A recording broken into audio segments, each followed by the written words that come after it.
Olá, boa noite. Boa noite. Boa noite para você que está acompanhando essa nossa live gravada. Vou só aguardar aqui o pessoal que vai começar a entrar, tá? E aguardar também o nosso convidado de hoje, que é o professor e reitor do Instituto Federal do Paraná, meu amigo Odacir, tá? Boa noite, Santana. Tudo bem? Boa noite, Maicon. Tudo bem? Estamos só aguardando aqui nosso amigo Odacir, tá? Já vamos começar, tá bom? Eu estava só apresentando aqui o Odacir, que ele é engenheiro agrônomo, doutor em agronomia, e ele é... Boa noite, Leandro. Ele é reitor do Instituto Federal do Paraná. Nós fomos contemporâneos na graduação em agronomia e seguimos em alguns momentos em algumas escolas como professores de biologia. Deixa eu dar um oi aqui para a Janaína. Boa noite, Janaína. Boa noite, professor Barbieri. Alessandro Faleiro, boa noite. O Odacir Zanata entrou aqui. Vamos ver se ele vai dar. Aqui. Odacir, só clicar no... para eu permitir você entrar ao vivo, por gentileza. Boa noite, Dani. Tudo bem? Deixa eu ver se o Odacir pede aqui o convite para mim. Só clicar lá para entrar ao vivo, tá? Eu vi que ele já entrou aqui, está nos acompanhando. E aí, Ferenc? Boa noite. Tudo bem?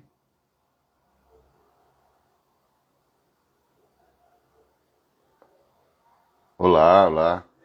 Vamos aguardar nosso amigo aqui, vamos ver se ele manda aqui o pedido que eu já entro, tá?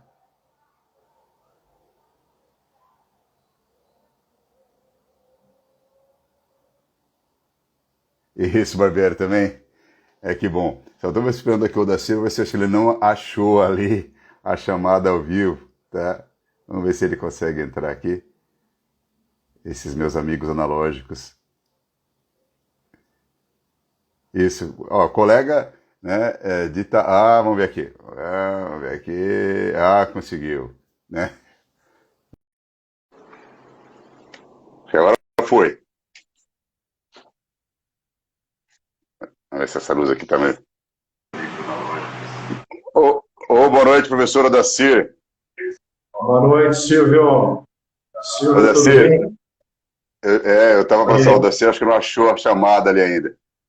Eu estou tentando, Silvio, tá me ouvindo? Eu estou te ouvindo. Eu estou tentando, agora apareceu no computador aqui. Bacana, bacana. Conseguiu me ver aí? Ó, eu sei que as nossas cabeças ocupam grande parte da tela, né, Odacir? Então, boa noite, Luiz. Boa noite. Deixa eu ver quem entrou aqui, ó. Boa noite, Kleber. Tá? Odacir, obrigado por você ter aceitado o meu convite. E eu gostaria, inclusive o Barbieri... o Odacir sumiu de novo, meu Deus. Volta, Odacir.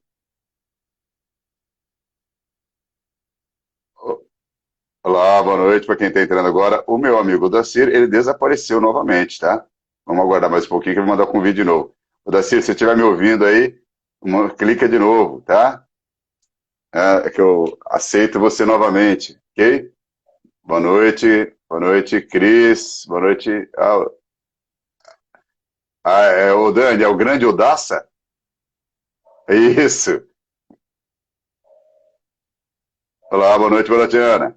Vamos ver agora aqui, ó. Eu fiz de novo aqui. Vamos lá, Odacir. Vamos ver. Boa noite, professor Odacir. Boa noite, Silvio. Tudo bem? Você está me ouvindo e me vendo? Eu estou te ouvindo e estou te vendo, tá? Opa. Odacir, obrigado por você ter aceitado esse convite. Inclusive o professor Barbieri, lembra dele? de biologia, né, Claro, nosso colega claro, de meu amigo. tablado. Ele está aqui, ó, a professora Luciane. Boa noite, Luciane. Ó, o Dacir aí, gente. Tem um monte de colega nosso aqui, ó, de tablado entrando aqui, eu estou dando boa noite para eles. Ô, Dacir, acho que você lembra da época que você era professor de biologia, vagamente, né? A nossa lida diária, né? Daquele período que sala de aula não tinha microfone e nem ar-condicionado. Ai, meu Deus do céu. A gente saía da sala de aula encharcado, meu Deus do céu. E isso é professor raiz, ô, Dacir, né? Eu vejo hoje a facilidade que os novos, né, docentes têm na vida. Não que seja ruim, estou achando ótimo. Mas, rapaz, não foi fácil. Ô, mas antes disso, aqui, ó, deixa eu até apresentar, eu acho que nem é necessário para essa galera que está nos acompanhando aqui, mas, em todo caso, o professor Odacir Zanata é engenheiro agrônomo, graduado pela Universidade Estadual de Maringá, fomos contemporâneos, né, Odacir? Éramos jovens, adolescentes. Eu acho que eu completei 18 anos no segundo semestre, e você, como é bem mais velho do que eu, você completou, né, 18 anos no começo do curso, né? Foi isso mesmo, né? Eu lembro Isso que mesmo, isso mesmo. você faz Na aniversário em verdade, fevereiro, né? eu sou 9 de fevereiro de 65. É, e eu sou de É, junho. Né? Ô, Dacir, aham. e você depois, eu tive o prazer de continuar, além da graduação em agronomia com você, nós fizemos mestrado juntos, outra loucura, né? Trabalhando, e com experimento, inclusive, não sei se a Dana entrou aqui, eu vou fazer uma live com a Dana, né, semana que vem, a Michelle, e ela montou até uma empresa de planejamento, né? E ela estava comentando rapidamente comigo, né, muito legal, né? Eu estava até lembrando com a minha esposa os perrengues, né, de lidar com os boia-frias do experimento, né, no campo com soja. Fizemos o mestrado, aí começamos o doutorado e você seguiu e eu parei. Né? Aí você seguiu, né, doutor em agronomia, e você entrou no Instituto Federal do Paraná. E hoje você é reitor do Instituto Federal de Educação, Ciência e Tecnologia do Paraná. Né? E, gentilmente, escreveu o prefácio do meu livro também. Deixa eu até mostrar aqui, né? Para quem não conhece Muita ainda, O honra, Professor que Transforma. Né? Ó, e muita o honra. prefácio do Dacir está aqui. E já está à venda, né, aproveitar e fazer aqui uma propaganda, no site da livraria Polo Books online, ok? Muito bem. Ô, Dacir, obrigado novamente, né? Eu acabei te atropelando, nem deixei você, né, se apresentar, mas obrigado por você participar aqui do nosso bate-papo, tá? Silvio, muito obrigado. Silvio, é uma honra muito grande para mim estar aqui. E, para falar a verdade para você, é a primeira vez que eu participo de um evento online, assim, ao vivo, pelo Instagram. Por isso, eu estou meio ainda. Eu estava tentando fazer a conexão pelo meu computador, mas aí lá eu acho que não aparecem as mesmas ferramentas aqui do celular, né? O celular é melhor. Então, primeiro eu queria saber se você está me ouvindo e me vendo bem. Sim, sim, sim. Sim? Então tá bom. Tranquilíssimo. Até porque eu estou Maravilha. percebendo que você emagreceu um pouco, não, Daci? Faz tempo que eu não te vejo. Sim. Eu tive. Bom, a gente vai poder falar um pouquinho disso, né? Mas eu tive alguns problemas aí de saúde ao longo dessa caminhada e os anos vão passando, né? Não sei se você lembra da nossa colega de sala, a professora Lucileia Lopes Leal. Ela olhava para a gente assim, um dia ela olhou para mim e para você e falou assim: Odacir, Silvio, o tempo é inexorável. Imesurável, né? Nossa Senhora, você lembra? Essa você foi fundo. Então, Minhazão. a gente tem essa caminhada. Agora, muito interessante você chamar para bater esse papo, né? Eu fiquei muito feliz por isso, porque a minha história, desde o princípio, ela se confunde muito, ela se mistura muito com a educação. Eu nasci na área rural do interior de São Paulo, numa cidadezinha chamada Reginópolis, e o meu pai, apesar de ter apenas a quarta série primária, na época era a quarta série, né? Ele era semi-analfabeto, mas ele tinha uma atenção muito grande com a educação. E ele dizia para mim sempre o seguinte, que doía muito nele, ele falava para a gente, né? Ele vê uma pessoa, assim, às vezes num local público, a pessoa tentando fazer de conta que ela estava lendo alguma coisa, para não demonstrar que ela era analfabeta, e aí você olhava na mão da pessoa o livro, a revista, estava de ponta cabeça, né? Então aquilo chamava muita atenção dele. Então o meu pai foi um homem que ele, em toda a propriedade rural que nós moramos no interior de São Paulo, eram propriedades de agricultura familiar, ele construía uma escola e ele pedia para o prefeito da cidade mandar um professor, uma professora, naquela época era mais professora, né, para alfabetizar os adultos, né? E eu, criança, essa alfabetização acontecia à noite, eu era o responsável por acender o lampião a gás na escolinha rural, para que a professora pudesse trabalhar. Então, a minha história, ela se confunde com a educação desde pequenininho, né? E também tinha outro aspecto curioso e interessante aí, senhor, e os demais, né, que eu quero cumprimentar todos os amigos e amigas que estão nos acompanhando, muita gente boa, eu estou vendo aqui, né, nesse momento, nos acompanhando, e aí eu vou dizer para você, eu andava 5, 6 quilômetros a pé todos os dias para ir na escola, mas nas primeiras séries, principalmente as séries iniciais, eu tinha um desempenho melhor que os demais. Então a professora me pedia para ajudar os demais. Eram aquelas salas de aula em que a professora cuidava de 2 séries. Era uma professora para a primeira e segunda série e a outra professora para a terceira e quarta série. Então, normalmente, as professoras me pediam para ajudar os alunos, né, os estudantes que tinham um pouco de dificuldade. Então, você vê, foi uma trajetória. Aí, quando eu vim para o Paraná para fazer agronomia, né, em Maringá, isso em 1983, e em 1986, eu comecei a dar aula no colégio, no cursinho pré-vestibular. Meu primeiro emprego foi no Colégio Poli, ali na Avenida Brasil, em Maringá. Nessa época, eu acho que você já trabalhava no Platão, né? Você já era professor também de biologia. E a partir daí, eu dei aula. Então, a partir daí, minha carreira docente começou e não parou mais. Então, uma trajetória muito bonita.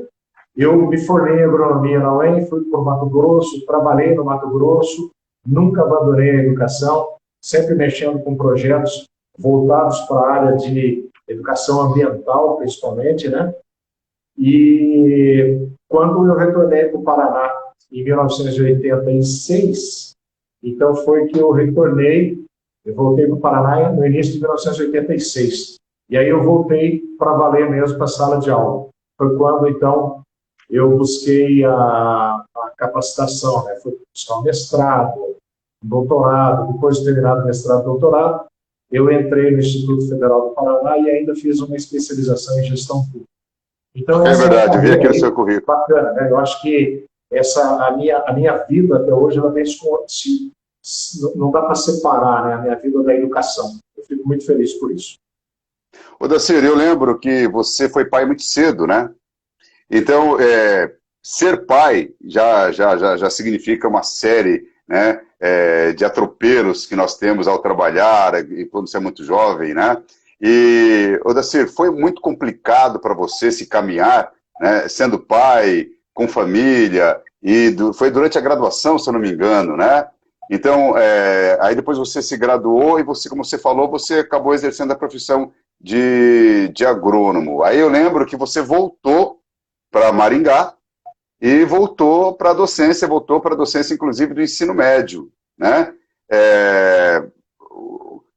Você trabalhou como agrônomo, né, que é a sua graduação. O Dacir, na época, né, que você resolveu voltar para porque foi uma escolha sua ser professor, foi uma escolha sua trabalhar com o ensino médio, trabalhar na área de biologia, né? E você é engenheiro, trabalhou como engenheiro vários anos, acho que você ficou mais de 5 anos, não é isso? Né? Que você trabalhou como engenheiro agrônomo. O que te motivou, Dacir, a voltar para a sala de aula naquele período? Olha, Silvio, a professora que me alfabetizou, eu tenho toda a honra de dizer, que era uma professora negra, tá? A professora que pegou nas minhas mãos, né, e me fez traçar ali as primeiras linhas, inclusive usando a cartilha Caminho Suave, né, saudosa cartilha Caminho Suave, né? E ao longo da minha vida eu tive ótimos e apaixonados professores. Vale lembrar, né, que tinha toda aquela dificuldade para a gente estudar. Eu morei na área rural até os 15 anos de idade, então a gente andava muito a pé, né, para poder estudar. E hoje, eu, como reitor, eu defendo algumas coisas muito importantes dentro da instituição que eu hoje toco à frente, né? E uma delas, por exemplo, a merenda escolar, né? O refeitório. A gente lá na roça andava para caramba para poder estudar, dava 5, 6 quilômetros por dia, né, para ir, para voltar. E se não fosse a merenda escolar que existia, eu lembro com muita saudade, a gente não conseguia ter continuado, porque às vezes você tinha que fazer opção, né? Aos 13 anos eu comecei a estudar à noite, e às vezes eu trabalhava o dia inteiro na roça, chegava à noite, você tinha que escolher. Às vezes você tinha que escolher entre tomar um banho e jantar. Óbvio, estava tudo cheio, sujo, tomava um banho e ia para a escola. Chegava lá a merenda escolar que salvava, né? Se não fosse a merenda escolar, eu talvez não tivesse continuado. Então, hoje, isso é uma das coisas que eu defendo. Agora, ao longo dessa caminhada, eu tive professores apaixonados, e esses professores despertaram em mim o interesse pela educação. E também na universidade, eu tive alguns professores também, daí está a importância, né, de você ser um professor apaixonado por aquilo que você faz, e você também demonstrar isso para os seus estudantes, porque você pode, inclusive, mudar vidas. Então, quando eu estava ainda fazendo a faculdade, eu estava no terceiro ano de faculdade, naquela época o curso de agronomia, ele era um curso de 4 anos, eu comecei a dar aula e gostei muito, me encontrei. Daí eu dei aula durante 2 anos, me formei e fui trabalhar como agrônomo no Mato Grosso. E aí eu vou dizer uma coisa muito importante para você. Quando você trabalha com educação, principalmente quando você trabalha com jovens, né, você trabalha o tempo todo com sonhos. E quando você está trabalhando na lavoura, apesar da gente aprender isso lá na extensão rural, quando você está trabalhando com o trabalhador rural, é muita choradeira o dia inteiro. Se está seco, ele reclama porque está seco. Se está chovendo, ele reclama porque está chovendo demais. Se o preço do produto está bom, ele reclama porque ele já vendeu e não tem mais produto para vender. Sabe? Se ele tem produto para vender, ele reclama porque o preço está baixo. Então, eu decidi que eu não queria, apesar de eu ser um bom, modéstia à parte, eu ser um bom agrônomo, né? Trabalhei 10 anos como agrônomo, nos estados de Mato Grosso, por 10 anos? Goiás. Foram 10 anos. Eu trabalhei desde a extensão rural, assistência técnica, eu tive empresa de planejamento agrícola, eu trabalhei com comercialização de grãos, importação e exportação. Então, trabalhei em vários setores. E eu decidi que de todos aqueles setores, daqueles segmentos, o que mais me fazia bem, o que mais me completava era a educação. E aí também tinha um detalhe, como você lembrou, eu fui pai muito cedo, e aí eu estava no Mato Grosso e meus filhos estavam atingindo aquela idade, né, crítica ali, de 10 anos, 12 anos, e à época ainda não existia uma boa disponibilidade de educação para o ensino, a fase final do ensino fundamental e o ensino médio. Ainda era meio precário. Tá? E eu resolvi voltar para o Paraná para poder proporcionar aos meus filhos, o Rafael, hoje advogado, né, está aí em Maringá, inclusive, ele é diretor de uma ONG que trabalha com Lei Geral de Proteção de Dados. Tá? Então, tem o Rafael, tem o Renan, que é músico na Nezanata, e eu queria dar a eles umas condições melhores de estudo. Foi quando eu decidi voltar.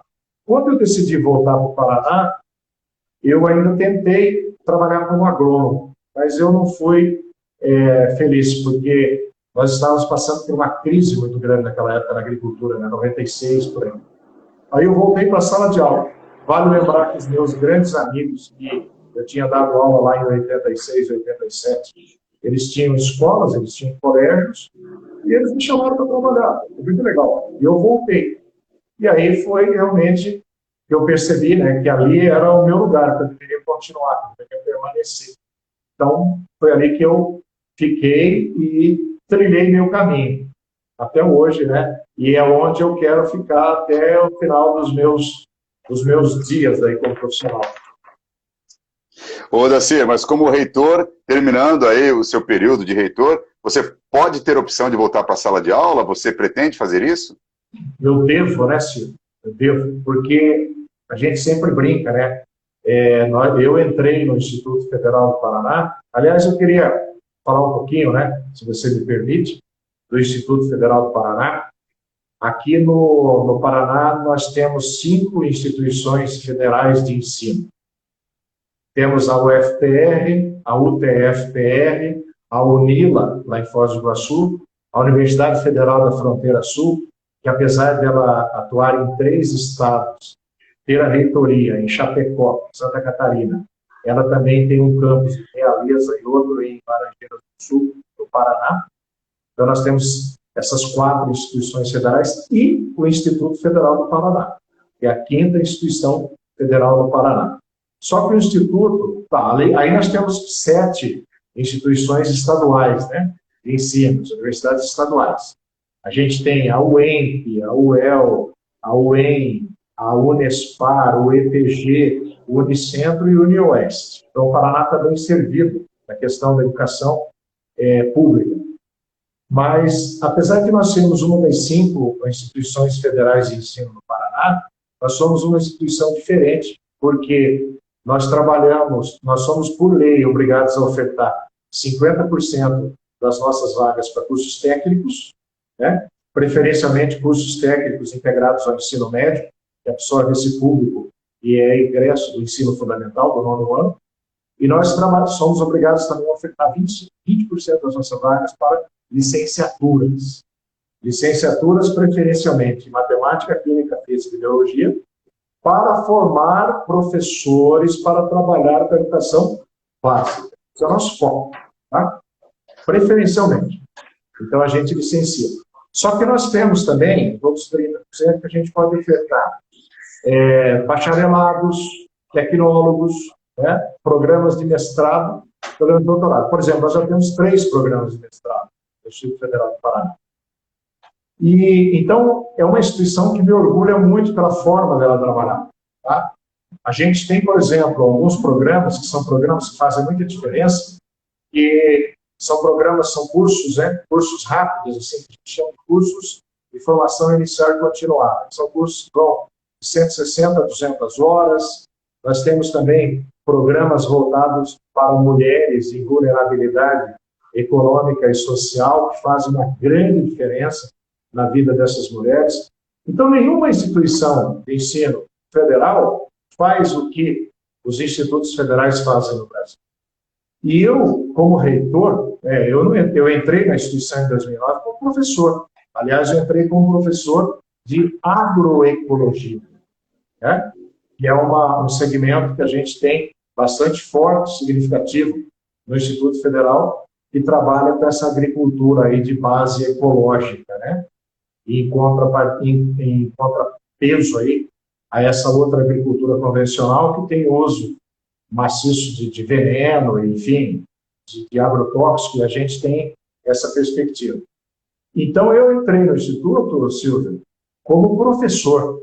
Então, eu estou hoje como reitor, eu me aceito como reitor, aliás, eu gosto de dizer assim, eu sou reitor porque eu respondo, né, por todos os atos, por todas as responsabilidades que tem esse cargo, que é um cargo de extrema importância. Mas, a partir do momento que eu deixar de ser reitor, eu voltarei com o maior prazer para a sala de aula, né, para fazer, além do ensino, a pesquisa, a extensão, a inovação, então, que são também questões constitucionais que nós não abrimos mão dentro da nossa instituição. Ô, Dacir, trabalhar, né, para uma universidade federal ou mesmo para o Instituto Federal, né, eu acho que é o sonho de muito docente. Né? Você vai ter uma estabilidade de emprego, você vai ter, né, uma segurança maior, que é justamente um dos problemas que nós, professores da rede particular, enfrentamos. Né? Mas aqueles professores que pretendem entrar no Instituto. Então, você também trabalha, como você falou, com a parte técnica do ensino médio e também com cursos de ensino superior, também ali dentro, né? Então, existem essas duas possibilidades. O professor, né, que vai fazer o concurso para o Instituto, né? Então, existe uma separação dos professores que vão dar aulas para os cursos técnicos, ou é a mesma equipe de professores que vai trabalhar ali dentro do Instituto? Porque existe uma necessidade de titulação, né? Então, existe os professores mestres, o doutor, e acho que também o especialista, né, Odacir, que também ele pode fazer o concurso para entrar no Instituto? Diferentemente das universidades federais, bom, primeiro vale lembrar que os institutos federais, tem 38 institutos federais no Brasil, né? Alguns estados têm mais de um. Santa Catarina tem 2, Rio Grande do Sul tem 3, Minas tem 5, Pernambuco tem 2, Bahia tem 2. Aqui no Paraná, nós temos um instituto federal só com 26 unidades aí no Paraná. 26 campi, ou campos também, já está portuguesada a palavra, dá para falar 26 campos, né? Sem problema nenhum de passar vergonha e de tropeçar na língua. Então, a gente tem 26 unidades no Paraná e, diferentemente das universidades federais, apesar da nossa carreira ser equiparada com a carreira das universidades federais, no Instituto você não precisa ter mestrado e doutorado para você entrar pelo concurso. É lógico que se você tiver um mestrado e doutorado, você vai ter uma pontuação que vai lhe dar uma certa vantagem, né, competitiva. Mas você não precisa ter o mestrado, doutorado, nem ser especialista também, para você entrar, tá? E aí, se você entrar, ainda que você não seja mestre e doutor, nós temos um programa de incentivo à qualificação. Então, você já pode, por exemplo, entrando na instituição, se tiver uma disponibilidade de vagas, você já pode pedir para se qualificar, aí você sai para fazer o mestrado, 2 anos, ou sai para fazer o doutorado, 4 anos, né? Então, é uma instituição que oferece muitas oportunidades e, apesar de que hoje ela está extremamente concorrida, né? A concorrência hoje é altíssima dentro de cada área, né? E hoje a gente já tem recebido assim, um público que chega com uma titulação maior, mas nós também recebemos muitos graduados, especialistas, que são excelentes professores. Não dá para medir a qualidade do professor pela sua titulação, viu, Silvio? É impressionante, às vezes você contrata, chega um professor que ele é recém-graduado, cara com amor, com garra, com pegada, sabe? E a gente vê que esse professor desempenha bem melhor, às vezes, do que um doutor. E tem muitos doutores maravilhosos, né? Mestres maravilhosos, não dá para você balizar pela titulação. Agora, se você entrar no instituto, aí está um detalhe, né? Vamos supor, se você entrar no instituto como graduado, você vai dar aula nos cursos técnicos, você vai dar aula nos cursos superiores. Igualmente. Talvez, com certeza, você não vai ter condições de dar aula no mestrado, né? Porque temos 3 programas de mestrado. Quem tem condições de dar aula no mestrado são os doutores. Doutor dá aula tanto para mestre quanto para doutores, para mestrandos e doutorandos. Então, essa é a diferença, mas está aí uma grande oportunidade.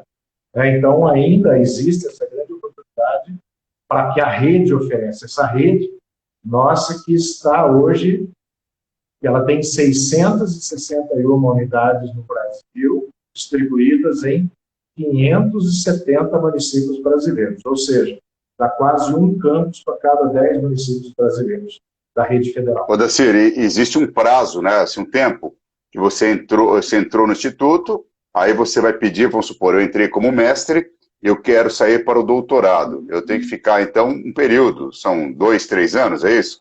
Aí depois eu posso sair para... Não, hoje não. Por lei, você não precisa mais cumprir o estágio probatório de 3 anos. Isso, a palavra está procurando. Estágio probatório de 3 anos, são 36 meses. Você precisa cumprir o estágio probatório de 36 meses para você se tornar efetivo. Mas você não precisa cumprir o estágio probatório. Tem uma lei hoje que regulamenta a carreira docente, que é a Lei 12.772 de 2012, e ela diz que você não precisa cumprir o estágio probatório para se candidatar a processos de qualificação. Ah, certo. Tem gente que Ô, acaba Dacir, de entrar e tem vaga, sai já para qualificar. Desde que eu te conheci, eu percebi que você naturalmente, eu sei que também você acabou tentando buscar conhecimento, né? O mais interessante é a sua capacidade da inteligência interpessoal. E você sempre usou isso, né? Não vou dizer que é uma questão não é uma inteligência política, né? Eu acho que é uma inteligência interpessoal que tem a ver também com essa inteligência política, afinal de contas, somos seres sociais e tudo está relacionado, né? Mas, Odacir, é, quando você terminou o seu doutorado, você já tinha em mente, né, a possibilidade desse crescimento dentro do Instituto ou as coisas foram acontecendo ali dentro? Ou você já tinha um plano? Porque eu acho que não é para todo mundo, né? Muita coisa não é para todo mundo. Eu estava até lendo uma matéria aí, né, eu não lembro qual professor que escreveu, a respeito da profissão professor, e ele estava colocando o seguinte, olha, como tudo, ser professor exige técnica, exige repetição, exige mentoria, exige que você converse com alguém que esteja já inserido nesse meio e que te possa encurtar caminhos. Esse é um caminho muito interessante, né? Porém, eu acho que existe sim algo que é inato, algo que você tem. Até a timidez eu acho que dá para você driblar, né? Mas essa questão da inteligência interpessoal, de observar, de ser curioso e ser detalhista, né, inclusive com relacionamentos, eu acho que isso era seu. Né? Você acha que essas características dentro do Instituto acabaram te levando para a reitoria ou você não tinha planejado, as coisas foram acontecendo? Eu acredito que quando você conseguiu o cargo de reitor, até falei para a Janaína, minha esposa, eu disse, nossa, olha, eu acho que é perfeito para o Odacir, ele sempre teve essa característica política, né? Essa característica de ter esse cuidado no trato, né? Eu acho muito engraçado você tocar nesse assunto, porque logo que bom, eu sempre fui um cidadão muito gregário, né? Eu sempre estive sempre procurando ter os amigos do meu lado, junto comigo. Às vezes, eu lembro, na minha família mesmo, eu sou de uma família de 8 irmãos, eu sempre fui um cara conciliador, né? Na República, quando eu morei na República em Maringá, eu morei numa República muito grande, assim, nós éramos 9 pessoas na República, e o pau fechava de vez em quando lá, e eu era o cara que procurava colocar os caras em torno de uma mesa para conversar, sabe? E ajeitar, pô, eu sempre...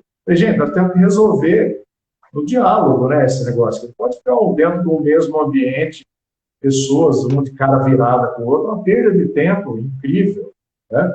Falei, vamos ajeitar. E eu acho que também na minha carreira profissional, eu sempre dei muita atenção para as relações humanas. As relações humanas e para o processo de comunicação. Tem alguns dados aí, Silvio, interessantes, sabe? Que eles dizem que 85% mais ou menos dos problemas de relações humanas, eles acontecem por problema na comunicação interpessoal. Aquela questão de que a mensagem emitida pelo emissor não é sempre a mesma que chega no receptor. A gente, às vezes, está conversando com as pessoas hoje, mais do que nunca, né? Essas tecnologias todas aí, a gente está conversando com alguém, ao mesmo tempo que você está mexendo no computador, você está mexendo no celular, né? Você não dá devida atenção. Então, eu sempre tive muito zelo com isso, né? E fiz também, fui buscar alguns cursos, fiz alguns cursos de relações humanas, de comunicações eficazes, né? E eu posso dizer para você que isso ajudou muito na minha caminhada. Tanto que quando eu voltei do Mato Grosso, lá no Mato Grosso eu trabalhei bastante tempo com a área comercial, né? Eu fui muito tempo, trabalhei com vendas de assistência técnica, numa empresa multinacional americana, uma grande escola de negócios para mim, aprendi muito. Mas quando eu voltei do Mato Grosso, eu lembro que eu fui dar aula no Objetivo com vocês, e eu vou fazer uma lembrança aqui. tinha dois professores que davam aula conosco lá, o Lázaro e o Adolfo, de Londrina. Sim, eu acho que o Lázaro continua lá ainda. O Lázaro demorou, rapaz, o Lázaro demorou uns 2, 3 anos para ele me conhecer um pouco, porque ele falava que eu era falso. Ele chegava para mim e falava, oi, Graci, você está sempre com esse sorriso assim, para cá, para lá, e dava a impressão que era falso. Pô, cara, e era uma coisa mais natural que eu tinha. Eu tentava me aproximar das pessoas, fazer, né, amizade e tal, e hoje são todos grandes amigos. Lázaro, Adolfo, o Gilson, né? O Gilson Aguiar também, que sempre foi um cara muito crítico, um cidadão muito. O Gilson é aquele cara que, se você é difícil se tornar amigo dele. Quando você se torna amigo, você se torna amigo de verdade, né? Então, era uma característica foi uma característica que eu trouxe. Eu procurei sempre alimentar isso. Eu acho que não custa você se esforçar um pouquinho, né, para buscar um relacionamento bacana, um relacionamento mais leve com as pessoas, dar um apoio, dar um conforto para as pessoas, né? Hoje, a gente está num mundo muito louco aí, né? E que, principalmente com essas mídias sociais que nós temos, acelerou tudo, acelerou todos os processos, acelerou o processo de comunicação, e as pessoas aparecem sempre muito bem, né? No Instagram, no Face, no Twitter, todo mundo sorridente, a vida parece que é uma maravilha. Isso tem provocado muito suicídio, sabe, Silvio? Então, tem levado muita gente a enlouquecer. Então, a gente precisa também parar um pouquinho, desacelerar um pouco e olhar para o outro também que está do nosso lado, né? Procurar fazer um resgate, né? E usar um pouco mais de humanismo. Eu tenho lançado mão bastante disso, né? Na instituição mesmo, eu procuro o apoio, ouço, recebo, né? As portas estão sempre abertas, porque eu acho que às vezes um gesto desse pode fazer diferença. E lógico que isso colaborou bastante, como você perguntou, né? Quando eu entrei no Instituto, você fez a pergunta, né? Como é que foi isso? Quando eu entrei no Instituto, por incrível que pareça, né? Eu entrei no Instituto aqui em Curitiba. Aí, com 1 ano de Instituto, eu me tornei diretor de ensino no campus Umuarama. Eu fui ajudar a abrir o campus Umuarama. Isso em 2010. Entrei em julho de 2009, em julho de 2010 fui para o Umuarama, virei diretor de ensino. Em maio de 2013, eu virei diretor-geral do campus Umuarama. Então, foi uma carreira, eu vi assim, professor, coordenador de curso, diretor de ensino, diretor-geral de campus, reitor, né? Talvez eu tenha pulado uma etapa aí que eu não fui pró-reitor, mas eu vim direto a reitor. E quando eu estou dizendo para você, em 2009, quando eu entrei no Instituto, eu virei para minha esposa e para 2 amigos próximos meus e falei assim, em 2019, eu vou ser reitor do Instituto Federal do Paraná. Dia 4 de dezembro de 2019, eu tomei posse como reitor eleito democraticamente e tendo vencido nas 3 categorias. Eu era reitor já desde julho de 2016, só que pró-tempore, né? Eu vim aqui para cumprir o mandato por tempo determinado. Dia 4 de dezembro de 2019, saiu minha portaria, né, de nomeação como reitor. Coincidência? Eu acredito que não. Né? Tem uma frase aí que ela já virou até meio clichê, tem muita gente que não gosta, tal, mas aquela famosa, né, quando você pensa positivo, o universo conspira a teu favor. Então você precisa planejar, você precisa ter meta, você precisa definir, inclusive data, para que as coisas possam acontecer. Né? Sim. Você precisa disso. E aí você começa, todo o seu corpo, o seu estado de espírito, ele passa a trabalhar em torno daquilo. Você não pode ser também, né? Estilo filme Beleza Americana, de chegar todo dia na frente do espelho, você é vencedor, você é poderoso, você... Acho que não precisa disso. Se não tem uma ação concreta, né, Daci? Você tem que ter uma ação, você tem que ter vamos lá, ser você mesmo, não perder a tua essência, né? Voltar às tuas raízes. Eu sou o cara da roça, bicho. Eu volto, eu faço eu tenho o maior orgulho de dizer você que sabe, eu cresci da roça, saí da roça e tenho o maior orgulho e venci numa baita de uma dificuldade danada. Quer dizer, Então, hoje, às vezes eu passo na estrada assim,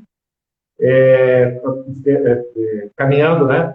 Com a minha esposa, que é uma grande companheira aí de caminhada, às vezes a gente vê lá um molequinho na beira da estrada, em cima de uma charretinha, principalmente na zona rural. Aí eu digo assim, olha só um bichinho. Aí ela fala assim, talvez ele vai ser o reitor daqui uns 30, 40 anos. Porque ele tem Por história, que pô. não? Né? Por que não? Tem Odacir, história. olha, você sabe que no livro que eu escrevi, eu trato da questão da profissão professor de uma maneira como ela deve ser tratada, como qualquer outra profissão. E eu acho que uma característica sua, que eu me inspirei muito na minha história, na minha vivência, nos meus colegas, nos meus diretores, nos meus coordenadores, que formaram quem eu sou. E eu coloquei isso no papel, que é esse livro que eu escrevi para orientar profissionais, especialmente professores. Então, uma característica, né, que nós professores, né, eu estou falando isso pela vivência que eu tenho, inclusive em escolas particulares, que é a minha realidade ainda hoje, existe uma negação, existe uma resistência muito grande. Primeiro, né, de você pensar como um profissional que está trabalhando a sua imagem, que tem um objetivo, que você tem um plano, né, que você está planejando essa sua carreira e que você tem que seguir alguns passos necessários para que isso aconteça. Então eu coloco muito da importância do desenvolvimento pessoal, que eu acho que você sempre foi muito antenado com isso, essa questão de lidar com pessoas, da sua imagem, da sua postura, né, do se vestir, né, da questão técnica também, de se preparar para isso. Você sempre, e você me puxava, né? Você me puxou para o mestrado, né, junto com você. Então, da questão da atualização.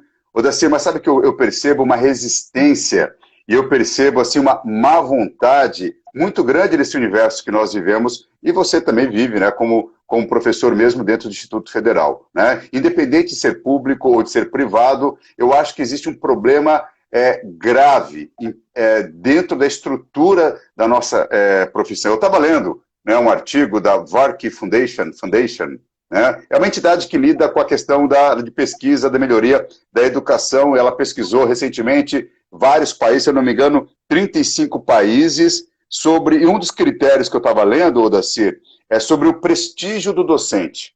Como que a sociedade enxerga o docente, né?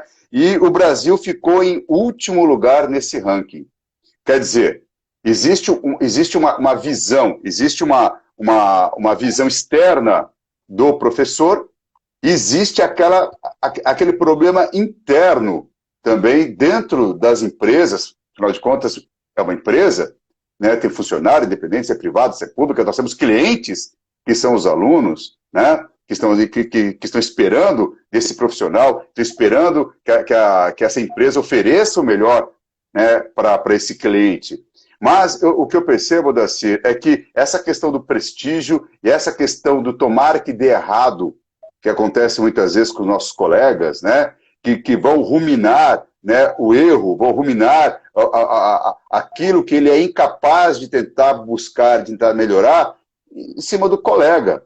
Então, é muito divertido, a gente dá muita risada, tem professores muito companheiros, mas o que eu já percebi, Odacir, da dificuldade que nós temos, né, realmente dessa categoria se unir de verdade, se unir no pró seguinte, olha, nós somos, né, fazemos parte de uma categoria diferenciada em qualquer corpo social. Nós preparamos jovens, nós transformamos jovens, né? Nós deixamos um legado. Não tem quem não lembre do seu professor, Odacir.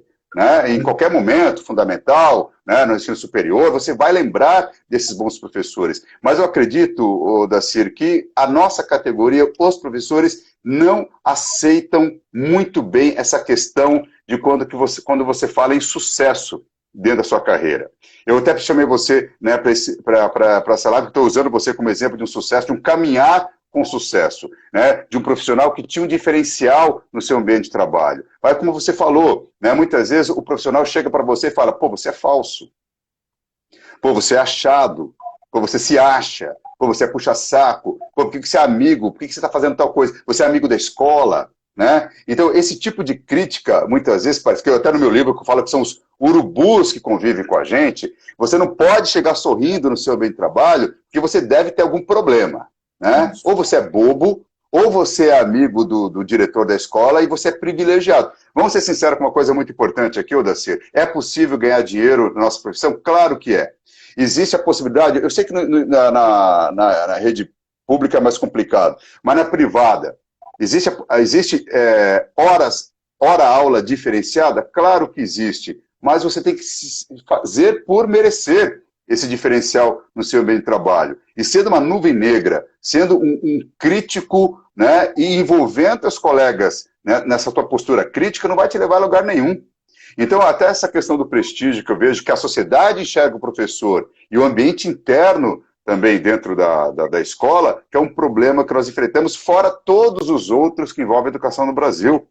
Né? Agora, enquanto essa nossa categoria professor não reconhecer verdadeiramente que ele tem que ter uma postura profissional, que ele tem que tem que se atualizar no sentido, inclusive, né, do seu desenvolvimento pessoal, melhorar como ser humano, para você poder ter o sucesso. Eu até toquei nesse assunto, a questão que você sempre teve essa inteligência interpessoal, porque eu até coloquei isso no meu livro também, que eu lembrava sempre muito de você, né, no momento que nem se falava tanto sobre isso.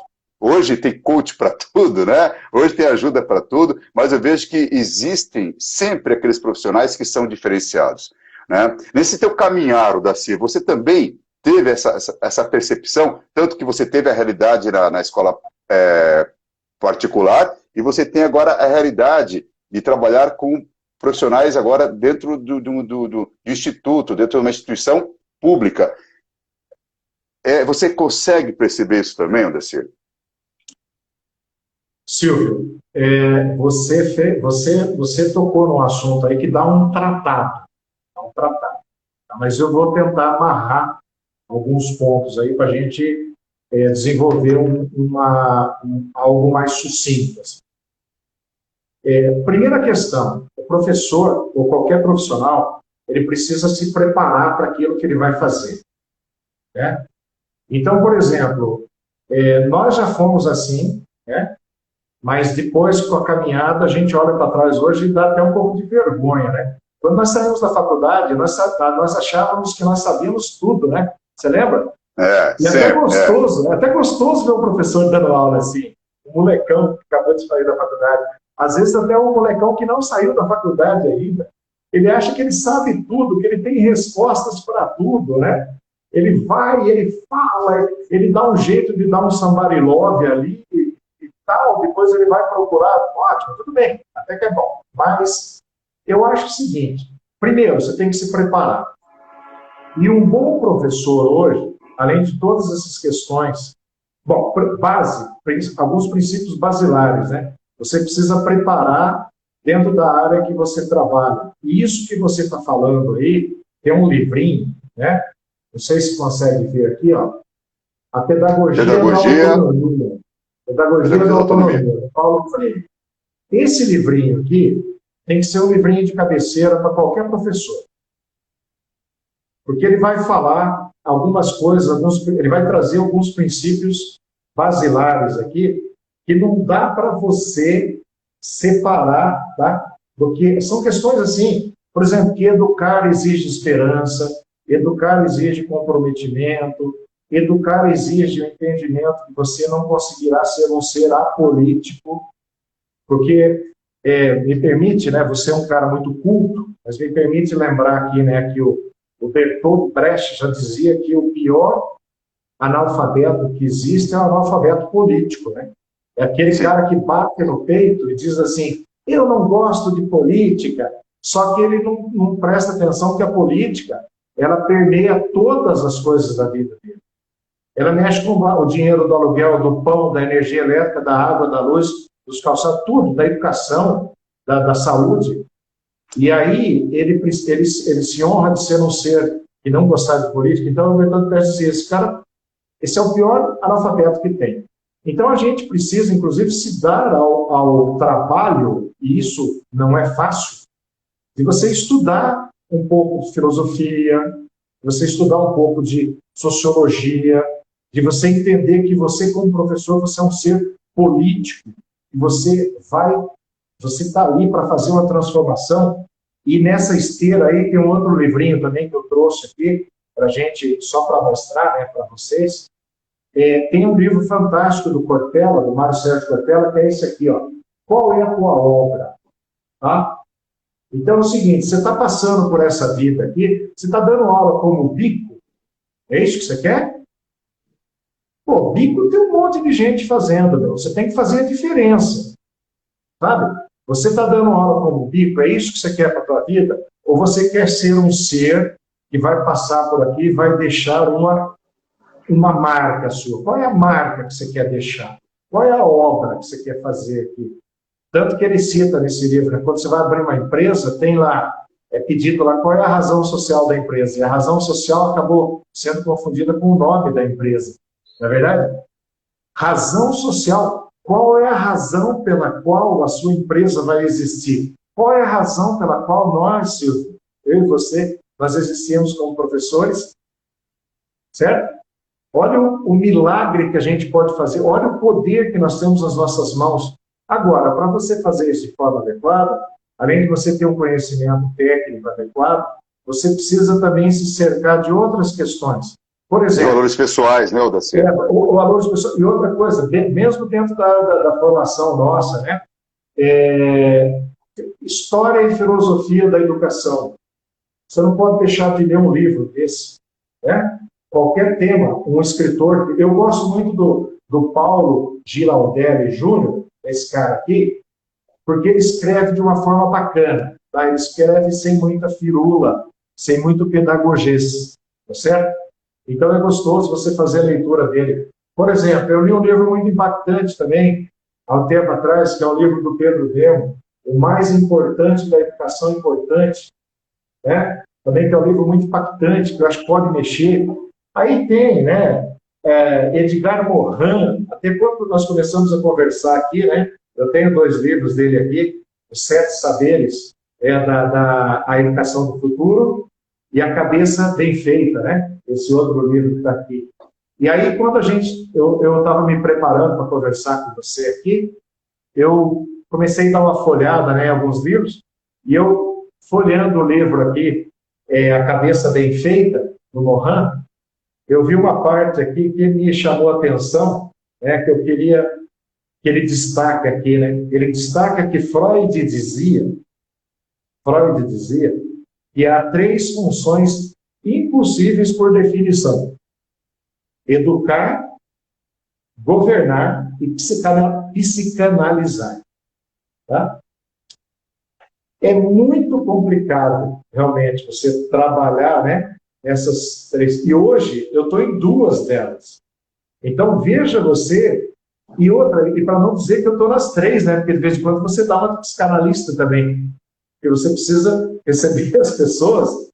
Então, veja como é que a gente tem que se preparar para você ter essa caminhada. Então, não é só você pegar aquela apostila, como um dia um amigo meu disse, né? Quando eu falei para ele que eu ia fazer o mestrado, ele falou: larga de ser bobo, rapaz. Decora a apostila aí, quando o aluno perguntar alguma coisa para você, você fala assim: olha, tem um exercício número tal, na página tal, e você vai ver isso aí, o aluno vai virar para você e falar: nossa, esse cara é o tal, né? Ainda bem que eu não segui o conselho dele, né?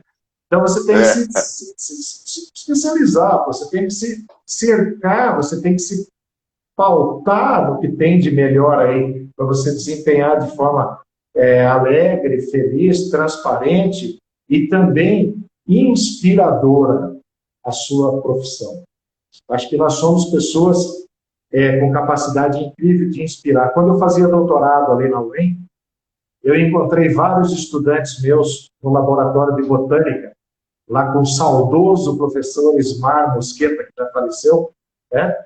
O poeta da botânica, escreveu poesia sobre raiz, caule, folha, flor, fruto, semente, enfim. Os alunos chegavam no Ismar e diziam: professor, esse rapaz aqui, esse sujeito aqui, professor Odacir, é o responsável por eu estar aqui hoje. Eu ia fazer engenharia civil, resolvi fazer ciências biológicas pela aula dele, pela forma como ele dava aula. Aí chegava outro: pô, eu ia fazer engenharia elétrica. E hoje eu estou fazendo ciências biológicas pela forma que esse professor dá aula. Pô, cara, que gostoso você enfrentar um negócio, passar por uma situação, né? Você vê que você está Sim. fazendo diferença na vida de Você muitas pessoas. transformar pessoas, né, Odacir? Eu O também. professor, ele é um agente transformador, né? E para Exatamente. que você possa transformar alguém, primeira coisa é que você não pode estagnar. Você tem que estar permanentemente em movimento, movimento interno. A sua mente tem que estar em movimento. Então, essa transformação é sempre interna para depois você poder trabalhar com outras pessoas e sensibilizar essa pessoa, né, Odacir? Então, acho que essa questão do professor, que eu até coloquei no meu livro, que quando eu fui fazer o primeiro teste para ser professor, eu pensei, eu já dei aula particular, basta eu decorar a matéria e despejar na sala de aula. Você vê? Pode até ser, Odacir, que isso funcionou algum tempo atrás. Hoje não funciona mais. A escola mudou, os pais mudaram a visão que tem da escola, o aluno mudou, a sociedade mudou e, graças a Deus, tudo muda. Agora, o que nós temos que fazer sempre, sempre, independente se você está em busca do emprego, se está começando a tua carreira, ou se você já está inserido nesse universo, você não pode parar, você não pode falar, eu sei. Não sabe. Tem muita coisa para aprender. Odacir, e que eu tenho percebido nesses 30 anos de caminhar, permanentemente eu levo um susto com as mudanças que acontecem e eu mudo o curso. Eu mudo o curso o tempo todo. Né? Eu não posso ser um treino à bitola, de maneira nenhuma. Eu estou o tempo todo agora. Me especializar, estudar, me ajudou? O meu currículo contou? Sim. O aluno percebe quando você vai além do que aquilo que está no livro, além do que está na Sim, apostila. Mas não só técnico. Os seus valores pessoais também são muito importantes. Né? Quando você transmite alguma coisa para o aluno, ele percebe que você tem valores, que você é uma pessoa que vale a pena ouvir. Né? Já foi o tempo que o professor podia fazer qualquer coisa. Não, não dá mais, né, Odacir? Então, ele tem que ser... Ah, mas o professor, então, peraí. Então, o professor, ele fica o tempo todo sendo observado? Claro que sim. Somos observados o tempo todo. Somos observados na sala de aula, somos observados quando saímos, muitas vezes num ambiente que eu nem estou reconhecendo o meu aluno, mas ele está me reconhecendo, ele está claro. vendo o que eu estou fazendo, ainda mais agora com essa questão aí, né, todo mundo digital, né, Daci, está todo mundo conectado o tempo todo, tudo agora, e o professor ele tem que tomar um cuidado muito grande com tudo isso, e usar essa ferramenta. O Daci, eu até coloquei no livro, falei sobre isso também, quando eu comecei a dar aula, e você viu essa história também, quando você tinha dúvida sobre alguma coisa para montar a sua aula de biologia, o trabalho que era encontrar, o trabalho que era encontrar o sinônimo, o trabalho para saber como que está sendo a classificação atual de alguma coisa. Então você pegava aqueles livros, ia na biblioteca, ligava para um amigo, e o amigo não estava em casa, era telefone fixo. Ah, não chegou ainda, que hora que chega? Já deu 10 horas, eu vou ligar para o cara agora. Gente, olha a maravilha do WhatsApp, olha a maravilha do celular, você encontrar a pessoa que você É, quer tirar uma dúvida, do Google, dos buscadores. Nós fizemos um mestrado que tínhamos que ir atrás de periódico para tudo quanto era lugar. Né? Foi período anterior a Google. Né? Quando nós entramos no doutorado, você lembra que até a professora que faleceu, né? Ela deu uma palestra para a gente, explicando que ela tinha usado uma ferramenta inovadora, né? Que era o Google para escrever parte da tese dela de doutorado, a Maria Júlia, se eu não me engano, a professora, né? Você Maria lembra Júlia, que nós estávamos nessa palestra? E eu fiquei pensando, meu Deus, mas que ferramenta é essa? Pô, não faz tanto tempo assim, né, Odacir? Tá, 17 anos. Mas, gente, olha o salto qualitativo que o mundo deu, porém, esse salto qualitativo te colocou numa vitrine. E essa vitrine agora, ela está espalhada. Então, a postura profissional, a postura do professor tem que mudar. E o professor tem que aceitar isso. É muito difícil, né, Odacir, lidar com pessoas que acham que detêm algum tipo de conhecimento. Né? Esse orgulho é um problema na nossa categoria. Né? Eu sei, eu estudei, eu não preciso te ouvir. Né? E às vezes você vê o cara cometendo cada equívoco, tendo um caminho, né? E você como reitor, acho que você vê isso também, junto com seus auxiliares, coordenadores, né? E os professores, né? Esse caminhar equivocado, que às vezes dá vontade de se pegar, mas aí quando você tenta se aproximar, você vê que o cara já espirra na hora com você. Eu vejo isso muito ainda. E aí até me perguntam sempre, professor, mas as escolas não têm, né, esse cuidado de orientar os seus novos professores? Olha, Daci, eu não vejo. Eu não vejo esse cuidado. Tanto que a minha proposta, inclusive, do meu trabalho, é justamente fazer esse tipo de ajuda, esse tipo de mentoria, coisa que eu não tive, coisa que você não teve, né? E muito do que nós vivemos foi por instinto, né? Por instinto de sobrevivência que Sim, fez você caminhar. claro.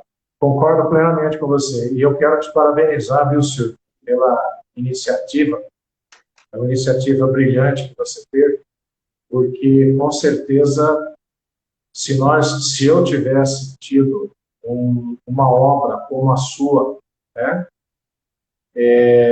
para consultar, para me basear, talvez a caminhada tivesse sido mais facilitada um pouco, né? Facilitada. Cortar Como você caminhos, né? disse, a gente a gente tinha muita dificuldade. E era uma loucura, né? A gente se ajudava muito também, né? A gente se ajudava muito. Sim. A gente trocava muita ideia e tal, mas é complicado. E o professor hoje, até tem uma. Você estava falando, eu estava lembrando, né? Tem uma história aí que é conhecida nossa, já que se o médico que tivesse morrido há 50 anos atrás, ele voltasse hoje, ele não conseguiria praticar medicina. Um dentista, mesma coisa. Um engenheiro, nem pensar. Né? Só que o professor tivesse morrido há 200 anos atrás, se ele voltasse hoje, até antes da pandemia aí, né, ele conseguiria dar aula normalmente, porque era no velho quadro negro cuspe giz, né? Sim. E agora, essa pandemia, ela veio e deu uma Tem um revolucionada, deu desafio. uma Sim. chacoalhada. Ela fez com que as pessoas saíssem da zona de conforto, né? Tivesse aí, colocou o cara, né? A gente teve uma dificuldade danada. Nós tivemos, nós em março, está completando um ano que nós suspendemos as atividades docentes e administrativas presenciais. Foi no dia 17 de março de 2020. Tá?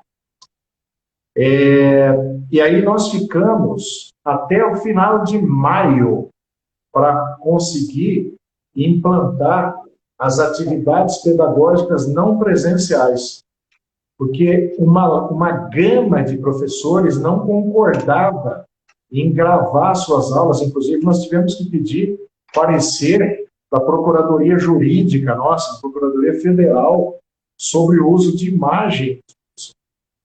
Eles diziam assim, eu não vou gravar, eu não vou disponibilizar minha aula, não.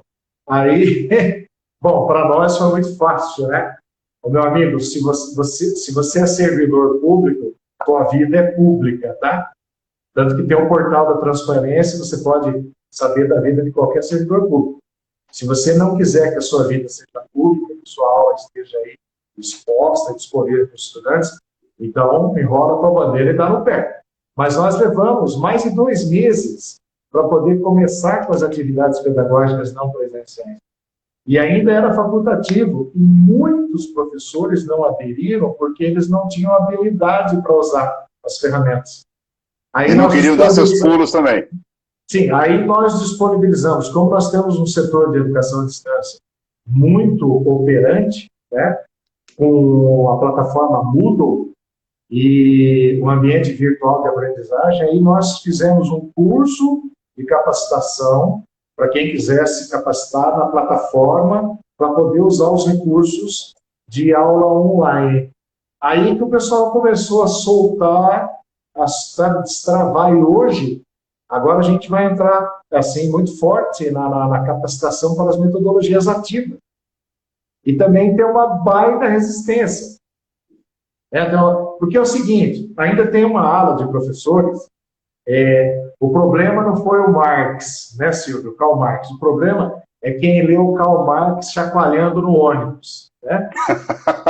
Esse é o problema. Esse é o problema. E aí, tem uma ala que qualquer coisa que você faça que se aproxime da iniciativa privada, principalmente no serviço público, os caras te descem além, os caras te batem muito, né?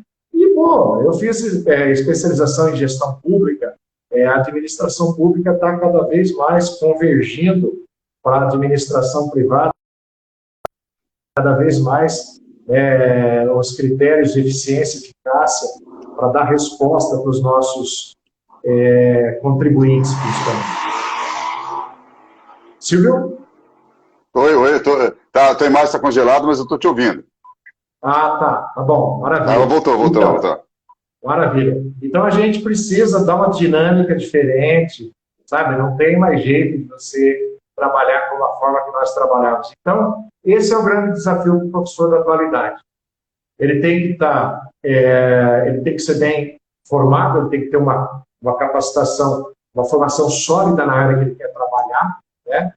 Não dá mais para você tentar enganar.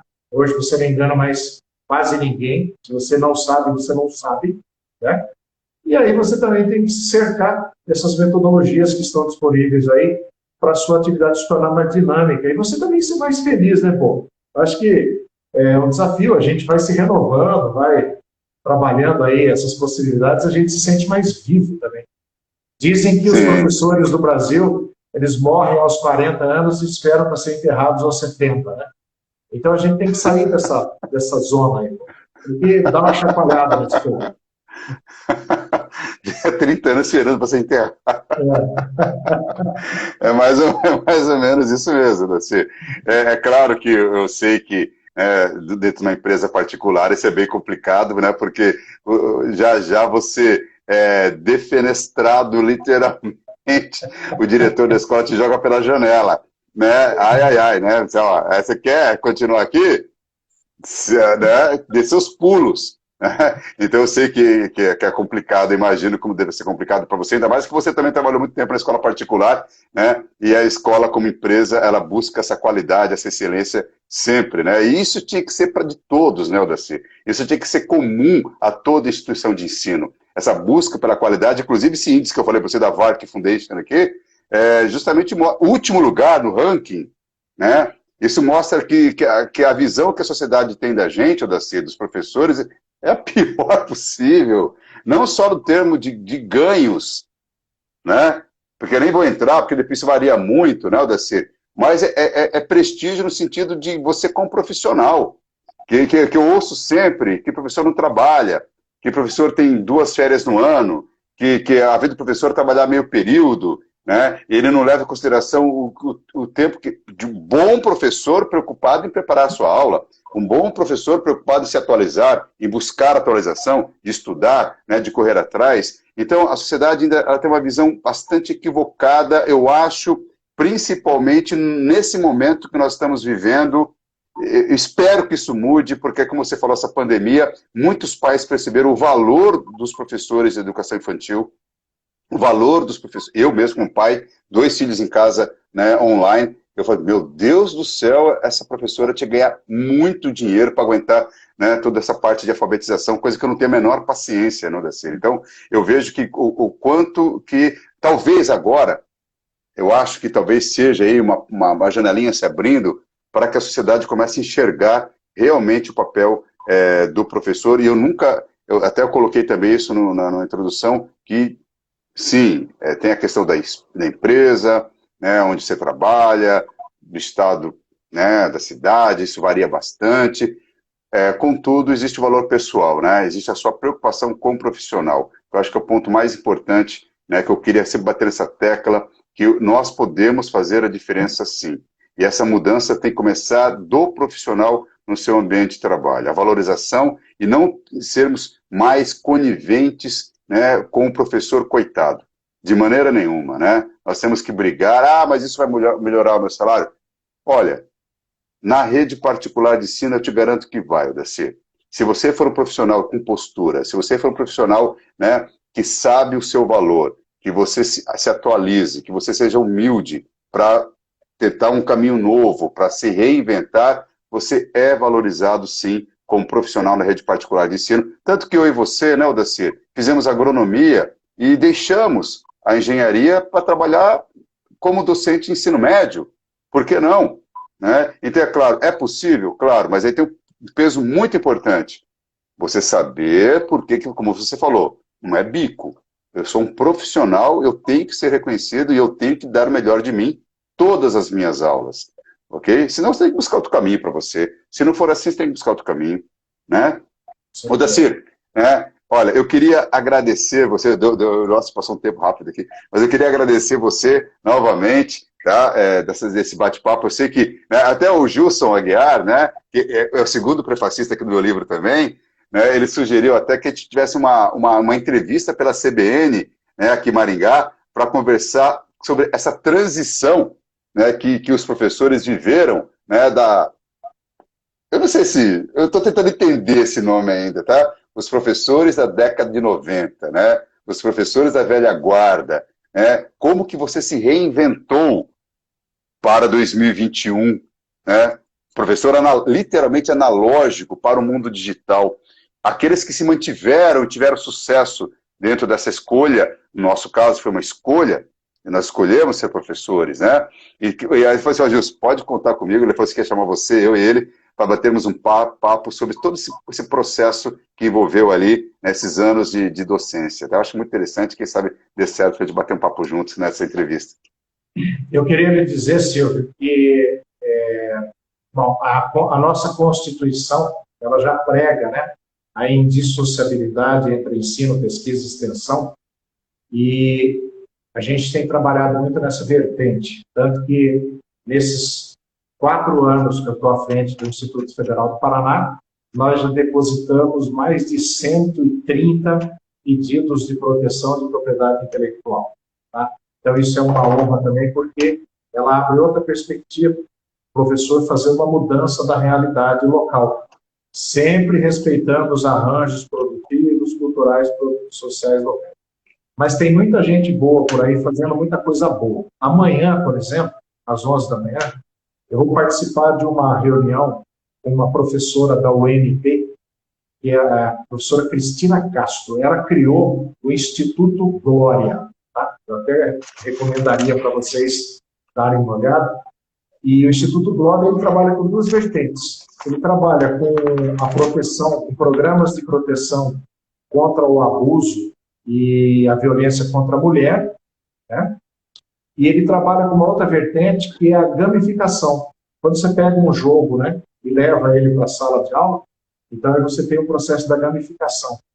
E isso tem feito uma diferença muito grande, principalmente para ensinar conceitos de empreendedorismo, inovação, sustentabilidade. Então, tá aí, nós professores precisamos o tempo todo nos reinventar, tá? E quando alguém chega e faz a crítica, né, que a gente tem 45 dias de férias, nós somos a única categoria que temos 45 dias de férias, ou até um pouco mais, eu tenho até pena da pessoa, porque é um pobre de um diabo ignorante, tá? Porque ele não sabe todas as atividades que nós temos paralelas para a gente desempenhar bem. Por exemplo, professor de férias, o que ele vai fazer? Ele vai assistir uma peça de teatro, ele vai assistir ao espetáculo, ele vai para uma livraria comprar livros para ele poder desempenhar melhor a sua função. Tudo isso aí sai do nosso bolso. Tudo isso aí a gente não recebe por isso. Esse tempo não está computado. E o tempo de os pacotes e pacotes de prova que você leva para casa para corrigir, e lançamento de nota, hoje principalmente nos ambientes virtuais, né? Você leva a tarefa para casa para caramba. Então eu tenho muito orgulho de ser professor, tá?